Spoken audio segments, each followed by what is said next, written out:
Hello friends, welcome to புதுமை சமையல். இன்றைக்கி நம்ம சேனலில் பாத்ரூம் க்ளீனிங் டிப்ஸ் வீடியோ தாங்க பார்க்க போகிறோம்.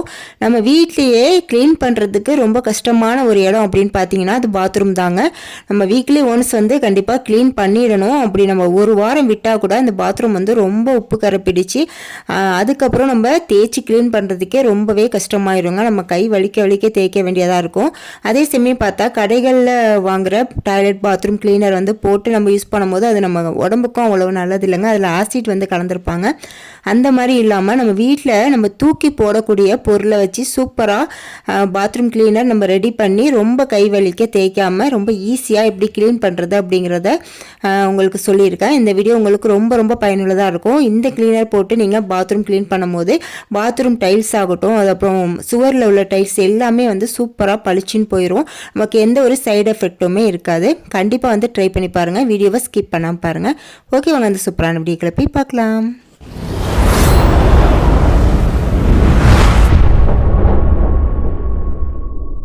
பாத்ரூம் கிளீனர் ரெடி பண்ணுறதுக்கு முக்கியமாக தேவைப்படக்கூடிய பொருள் பார்த்திங்கன்னா இதுதாங்க, எலுமிச்சை பழத்தோட தோலுங்க. இந்த எலுமிச்சை பழத்தோல் பார்த்திங்கன்னா எப்பேற்பட்ட கரையாக இருந்தாலும் ஈஸியாக போக்குறதுக்கு ரொம்பவே ஹெல்ப் பண்ணுங்க. இதை நம்ம வேஸ்ட்டாக எலுமிச்சை பழத்தை சாறு பிழிஞ்சிட்டு தூக்கி தாங்க போடுவோம். அந்த மாதிரி தூக்கி போடாதீங்க. நீங்கள் ஒரு கேரி பேக்கில் போட்டு ஃப்ரிட்ஜில் ஸ்டோர் பண்ணி வச்சுக்கோங்க. ஒவ்வொரு பழமாக நீங்கள் பிழிஞ்சு எடுத்திங்கன்னா அதை ஸ்டோர் பண்ணி வச்சுக்கோங்க. ஃப்ரிட்ஜில் இருக்கும்போது அது வீணாக போகாது. இந்த மாதிரி யூசஸ்க்கு நம்ம அதை யூஸ் பண்ணிக்கலாம். இப்போ இந்த எலுமிச்சை பழத்தோலை ஒரு பவுலில் சேர்த்துட்டு அது முழுகிற அளவுக்கு கொஞ்சம் அதிகமாக தண்ணி சேர்த்து நல்லா கொதிக்க வச்சு எடுத்துக்கோங்க. இந்த அளவுக்கு நல்லா பாதி அளவுக்கு தண்ணி சுண்டி கொதித்து வந்ததுக்கப்புறம் இதை நல்லா ஆற விட்டுருங்க. ஆறினதுக்கப்புறம் ஒரு வடிகட்டி வச்சு இதை நல்லா வடிகட்டி எடுத்துக்கலாம். வடிகட்டும் போது நார்மலாக இந்த போல் வடிகட்டாமல் அந்த ஒவ்வொரு பழத்தையும் தனித்தனியாக பிழிஞ்சு எடுங்க. அப்போ தான் அது உள்ளே ஜூஸஸ்லாம் இருக்கும். அதெல்லாம் ஃபில்டர் ஆகி வரும். இப்போ பார்த்தீங்கன்னா எல்லாத்தையுமே ஃபில்டர் பண்ணி எடுத்தாச்சு. இப்போ இந்த அளவுக்கு நமக்கு கிடச்சிருக்குங்க. இதை நீங்கள் ஃப்ரிட்ஜில் ஸ்டோர் பண்ணி வச்சுக்கிட்டு நீங்கள் கொஞ்சம் கொஞ்சமாக கூட யூஸ் பண்ணிக்கலாம். நான் இன்றைக்கி வீடு ஃபுல்லாக க்ளீன் பண்ண போகிறேங்க. அதனால் வீடு துடைக்கிறதுக்கு கொஞ்சமும் அதுக்கப்புறம் பாத்ரூம் க்ளீன் பண்ணுறதுக்கு கொஞ்சமும் எடுத்துக்கிறேன். இப்போ இந்த பிளாக் கலர் கப்பில் நான் வீடு துடைக்கிறதுக்கு கொஞ்சம் எடுத்துக்கிறேங்க. இப்போது இந்த கப்பில் நான் பாத்ரூம் க்ளீன் பண்ணுறதுக்கு சேர்த்துருக்கேன். இப்போ இதில் 2 டேபிள் ஸ்பூன் அளவுக்கு பேக்கிங் சோடா சேர்த்துக்கணுங்க. பேக்கிங் சோடா சேர்க்கும் போது கரையெல்லாம் ரொம்பவே ஈஸியாக போயிருங்க. பேக்கிங் சோடா சேர்த்தோன்னே கொஞ்சம் நல்லாவே பொங்கி வரும். அதுக்கப்புறம் நம்ம சேர்க்குறது பார்த்திங்கன்னா ஃப்ளோர் கிளீனருங்க. நீங்கள் வீடு துடைக்கிறதுக்கு ஃப்ளோர் கிளீனர் யூஸ் பண்ணுவீங்களா, அதில் எந்த பிராண்டாக இருந்தாலும் பரவாயில்ல.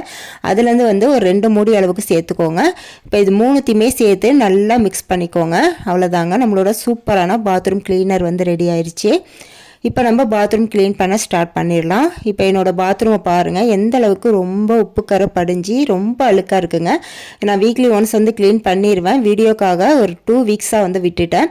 இப்போ 15 நாள் ஆயிடுச்சிங்க. நான் பாத்ரூம் க்ளீன் பண்ணி எப்படி இருக்குன்னு பாருங்கள். சுவரில் ஃபுல்லாக அந்த சோப்பு தண்ணி உப்பு கரைலாம் பட்டு ரொம்ப உப்பு கரையாக இருக்குது, வெள்ளை வெள்ளையாக. அதே சமயம் பார்த்திங்கன்னா கீழே டைல்ஸில் ரொம்ப அழுக்கு படிஞ்சு இருக்குங்க. இது ஒயிட் கலர் டைல்ஸுங்க. அது பாருங்கள், உங்களுக்கு எந்த அளவுக்கு நல்லா தெரியுது அப்படின்ட்டு. அதாவது தண்ணி போகிற ஹோல் கிட்ட ரொம்ப அழுக்காக இருக்குது பாருங்கள். இந்த மாதிரி தாங்க இருக்குது பாத்ரூமு. இப்போ இதை நம்ம எப்படி க்ளீன் பண்ணலாம் அப்படிங்கிறத பார்க்கலாம். ஃபஸ்ட்டு நம்ம அந்த பாத்ரூம் டைல்ஸ் க்ளீன் பண்ணிக்கலாங்க. இப்போ பார்த்தீங்கன்னா அந்த வெள்ளை வெள்ளையாக இருக்குது பாருங்கள். இப்போ இதை நம்ம க்ளீன் பண்ணுறதுக்கு இந்த மாதிரி ஒரு ப்ரஷ் எடுத்துக்கலாங்க. இந்த மாதிரி ப்ரஷ்ஷை வச்சு தேய்க்கும் போது பார்த்திங்கன்னா நமக்கு ஈஸியாக கரையெல்லாம் போயிடும். இப்போ நம்ம ரெடி பண்ண லிக்விடில் அதை தொட்டுட்டு இந்த மாதிரி நம்ம தேய்ச்சி விட்டுக்கலாம். இந்த லிக்விடை தேய்க்கிறதுக்கு முன்னாடி பாத்ரூம்லேயோ பாத்ரூம் டைல்ஸ்லேயோ தண்ணி இல்லாமல் பார்த்துக்கோங்க. அப்போ தான் நமக்கு ஈஸியாக அந்த கரையெல்லாம் ரிமூவ் ஆகி வரும். இப்போ டைல்ஸில் எல்லா பக்கமும் நல்லா இந்த மாதிரி தேய்ச்சி விட்டுக்கலாம். கொஞ்சம் அதிகமாக உப்பு கரை உள்ள இடத்துல பார்த்தீங்கன்னா கொஞ்சம் லைட்டாக அழுத்தம் கொடுத்து தேய்ங்க. மற்றபடி நமக்கு லேசாக தேய்ச்சாவே இந்த ஸ்க்ரப்பரை வச்சு தேய்க்கும் போது பார்த்தீங்கன்னா நமக்கு ஈஸியாக ரிமூவ் ஆகி வந்துடும். இதில் நம்ம ஃப்ளோர் கிளீனர் ஆட் பண்ணியிருக்கிறதுனால லைட்டாக நுர வருங்க. இப்போ ஃபுல்லாக மேலே உள்ள டைல்ஸ் எல்லாத்தையுமே தேய்ச்சி விட்டதுக்கப்புறம் பேலன்ஸ் லிக்விட் இருக்குது பாருங்கள், அதை கீழே இந்த மாதிரி கரை உள்ள பக்கத்தில் எல்லா பக்கத்துலேயும் ஊற்றி விட்டுக்கலாங்க.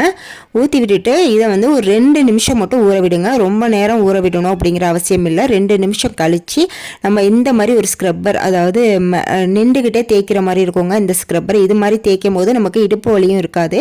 நம்ம குனிஞ்சி விளக்கமாறு டைப்பில் உள்ள இதில் வச்சு தேய்ச்சிங்கன்னா நமக்கு இடுப்பு வலி இருக்கும். இந்த மாதிரி ஸ்க்ரப்பர் வாங்கி வச்சுக்கோங்க, லாங்காக உள்ளது. இதை வச்சு நம்ம தேய்க்கும் போது நமக்கு வலியே தெரியாதுங்க. ஈஸியாகவும் நம்ம வந்து தேய்ச்சிடலாம். அதை 2 கையை பிடிச்சி நம்ம கொஞ்சம் அழுத்தம் கொடுத்து தேய்க்கும் போது எப்பேற்பட்ட கரையாக இருந்தாலும் ரொம்ப ஈஸியாக ரிமூவ் ஆகிரும். நான் இந்த ஸ்க்ரப்பர் தாங்க பாத்ரூம் க்ளீன் பண்ணுறதுக்கு யூஸ் பண்ணுறேன். இப்போ இதை வந்து நான் லேசாக வச்சு தேய்ச்சி காட்டுறேன் பாருங்கள் எந்த அளவுக்கு உங்களுக்கு அந்த அழுக்கு வந்து போகுது அப்படின்ட்டு. இதுக்காக நம்ம வந்து கடைகளில் அதிக காசு கொடுத்து கெமிக்கல் நிறைஞ்ச ஆசிட் நிறைஞ்ச பாத்ரூம் கிளீனர்லாம் வாங்கி யூஸ் பண்ணணும் அப்படிங்கிற அவசியமே கிடையாதுங்க. இப்போ வந்து நான் லேசாக வந்து உங்களுக்கு தேய்ச்சி தான் காட்டுறேன் எவ்வளோ அழுக்கு போகுது பாருங்கள். இப்போ இதே போல் ஃபுல்லாக எல்லா பக்கமும் நல்லா தேய்ச்சி விட்டுக்கலாங்க. இப்போ எல்லா பக்கமும் நல்லா வந்து தேய்ச்சி விட்டுட்டேன். இப்போ வந்து நம்ம தண்ணி ஊற்றி வாஷ் பண்ணிக்கலாம். ஃபஸ்ட்டு வந்து வால் டைல்ஸில் உள்ளதுக்கெலாம் வந்து ஃபுல்லாக தண்ணி ஊற்றிடுங்க மேலே, அதுக்கப்புறம் வந்து கீழே தண்ணி ஊற்றிக்கலாம். இப்போ பாருங்கள் நான் தண்ணி ஊற்றி காட்டுறேன் எந்த அளவுக்கு அழுக்கு வந்து ஓடுதுன்னு உங்களுக்கே தெரியும். இந்த மாதிரி நம்ம ஈஸியாக க்ளீன் பண்ணிக்கலாங்க. இதுக்காக வந்து நம்ம அதிக காசு கொடுத்து கடைகளில் லிக்விட் வாங்கணும்னு அவசியம் இல்லை. அதனால் வந்து நமக்கு அந்த ஆசிட்லாம் படுறதுனால நம்ம உடம்புக்கும் வந்து ரொம்ப கேடுங்க. இந்த மாதிரி நம்ம இயற்கையான பொருள், அதாவது நம்ம வீட்டில் வேண்டான்னு சொல்லி தூக்கி போடக்கூடிய பொருளை வச்சு நம்ம ஈஸியாக வந்து க்ளீன் பண்ணிக்கலாம். இப்போ வாலில் உள்ளதையும் நல்லா தண்ணி ஊற்றி விட்டுக்கலாங்க. இப்போ சுவரில் உள்ள அந்த உப்பு கரையும் வந்து நமக்கு ஈஸியாக போயிருக்குங்க. இது மாதிரி நீங்கள் வீக்லி ஒன்ஸ் வந்து க்ளீன் பண்ணிகிட்டே இருக்கும் போது பார்த்தீங்கன்னா உங்கள் பாத்ரூம் வந்து எப்போவுமே பார்க்குறதுக்கு பளிச்சுன்னு நீட்டாகவே இருக்குங்க. இப்போ நான் ஃபுல்லாக வந்து வாஷ் பண்ணி முடிச்சிட்டேங்க. இப்போ உங்களுக்கு காட்டுறேன் எப்படி இருக்குன்னு பாருங்கள். ஃபஸ்ட்டு பார்த்ததுக்கும் இப்போ பார்க்குறதுக்கும் உங்களுக்கு ரொம்ப ரொம்ப டிஃப்ரென்ஸ் வந்து தெரியும். இந்த மாதிரி நீங்கள் வீக்லி ஒன்ஸ் வந்து கண்டிப்பாக க்ளீன் பண்ணிடுங்க. நம்ம மற்ற இடங்களை வந்து க்ளீன் பண்ணுறோமோ இல்லையோ பாத்ரூமை வந்து வீக்லி ஒன்ஸ் வந்து கண்டிப்பாக க்ளீன் பண்ணியே ஆகணும். அப்போ தான் வந்து நமக்கு பாத்ரூம் வந்து க்ளீனாக இருக்கும். பாத்ரூம் வந்து க்ளீனாக இருந்தால் மட்டும்தான் நமக்கு வந்து நம்ம வீட்டில் உள்ளவங்களுக்கும் நம்மளுக்கு எந்த ஒரு நோயுமே வந்து வராமல் இருக்குங்க. இப்போ ஃபுல்லாக க்ளீன் பண்ணி முடிச்சிட்டேங்க. எந்த அளவுக்கு பார்க்க நீட்டாக இருக்குது பாருங்கள். இப்போ அடுத்ததாக ஒரு பக்கெட்டில் வந்து 3/4 பக்கெட் அளவுக்கு தண்ணி எடுத்துக்கோங்க. இப்போ இதில் வந்து 1லேருந்து 2 மூடி அளவுக்கு பினாயில் சேர்த்துக்கலாம். பினாயில் இல்லை அப்படின்னா டெட்டால் இருந்தால் அதை நீங்கள் ஒரு மூடி சேர்த்துக்கோங்க. இப்போ இந்த பக்கெட்டை வந்து ஒரு ஓரமாக பாத்ரூமில் வச்சுருங்க. இது எதுக்காக நான் ரெடி பண்ணியிருக்கேன் அப்படின்னு பார்த்தீங்கன்னா, சில பேருக்கு பாத்ரூம் போயிட்டு வரும்போது அந்த யூரின் ஸ்மெல் வந்து ரொம்பவே ஹெவியாக இருக்குங்க. வயசானவங்க குழந்தைங்களாம் வந்து சரியாக தண்ணி ஊற்ற மாட்டாங்க. அப்படி இருக்கும்போது நீங்கள் இந்த மாதிரி ஒரு பக்கெட்டில் ஒரு ஓரமாக வச்சுட்டிங்க அப்படின்னா அவங்க பாத்ரூம் போயிட்டு வந்ததுக்கப்புறம் இந்த மாதிரி ஒரு ஜொக்கு எடுத்து அவங்க காலில் ஊற்றிட்டு வர சொல்லுங்கள். இப்படி செய்யும் போது பார்த்தீங்கன்னா நமக்கு அந்த யூரின் ஸ்மெல் வந்து இருக்காதுங்க. அடுத்து இந்த மாதிரி சின்ன சைஸில் வந்து சூடாக இருக்கும் பாருங்கள், இதை எடுத்துக்கோங்க. இதோட ரேட் பார்த்தீங்கன்னா 10 ரூபா தாங்க.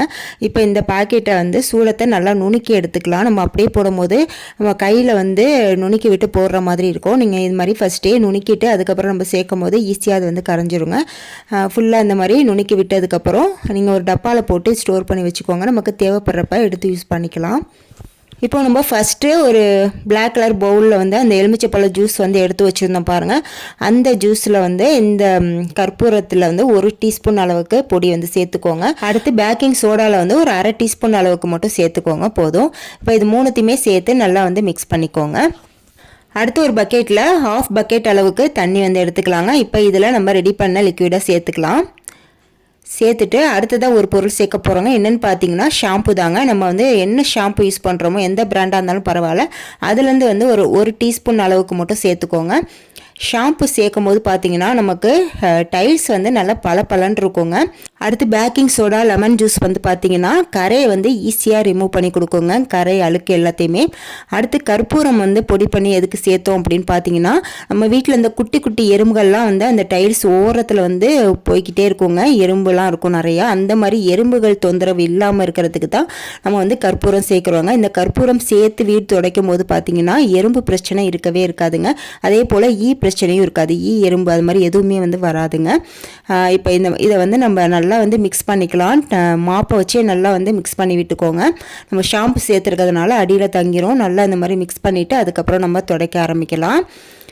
இந்த மாதிரி நல்லா வந்து எல்லா பக்கமும் தொடச்சி விட்டுக்கலாங்க. முக்கியமாக வந்து அந்த டைல்ஸோட அந்த ஓரம் இருக்குது பாருங்கள், அது கார்னர் பகுதி எல்லாத்துலேயுமே வந்து நல்லா இந்த மாதிரி தொடச்சி விட்டுக்கோங்க. நான் வந்து ஒரு கையில் ஃபோன் வச்சுட்டு தாங்க துடைக்கிறேன், அதனால் என்னால் நல்லா தொடச்சி காட்ட முடியல. ஃபுல்லாக நான் தொடச்சி முடித்த பிறகு உங்களுக்கு காட்டுறேன் வீடியோவில். இப்போ பார்த்தீங்கன்னா ஃபுல்லாக நான் தொடச்சி முடிச்சுட்டு ஃபேன் போட்டு விட்டுட்டேங்க. ஃபேன் போட்டுட்டு துடைக்கக்கூடாது, எப்போவுமே தொடச்சி முடிச்சுட்டு தாங்க ஃபேன் போடணும். இது மாதிரி ஃபுல்லாக தொடச்சி முடித்தோன்னா பாருங்கள் எப்படி இருக்குண்டு.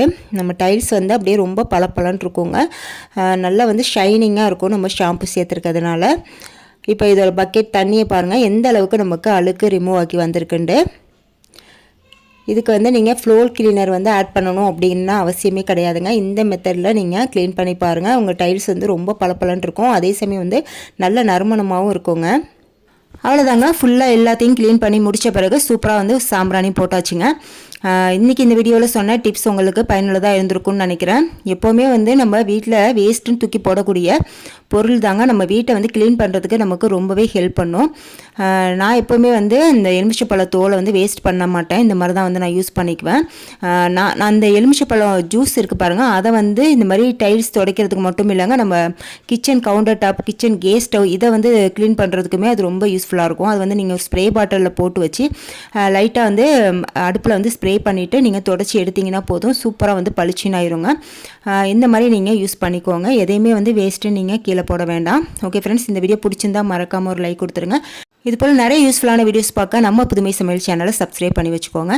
நெக்ஸ்ட் ஒரு சூப்பரான வீடியோவில் வந்து மீட் பண்ணுறேன். தேங்க்ஸ் ஃபார் வாட்சிங்.